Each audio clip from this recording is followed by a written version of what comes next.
જય હિન્દ જય ભારત ખેડૂત મિત્રો જુઓ આ ચણાનો પાક હો આપણે આ વાડલા ફાટક આપણી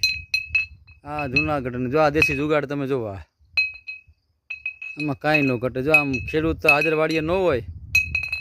તો આ રક્ષણ કરે આ દારૂની બોટલ અને પાણો બે ભટકાય જો નસો છેડ્યો પાણાને એટલે ભટકાય ને સામે આ દારૂ તમે જુઓ સિઝનવાળાનું દારૂ છે આમાં કાંઈ ન ઘટે આ પીએ એટલે નસો આવે જો આને ઓલ સિઝન બધી સિઝન માલે ઉનાળો શિયાળો ચોમાસું અને જો આમ ફટાફટી બોલે દારૂને પાણો બાંધે ભાઈ જો દારૂને પાણો બાંધે એટલે શું થાય ખબર છે તમારું ઉત્પાદન સારું થાય અને ખેડૂતને મજા આવે નસો ચડે જો આમ દારૂમાં અને મોલે સારો થાય અને ભૂંડલા રોજલા કાંઈ તમારે ન આવે આમ તમારે પાણો ને આ બોટલ ભટકાઈ બે જો આ રીતે આમ તમારી ગેરહાજરીમાં એટલે ખેડૂતને કોઠાવું જ હોય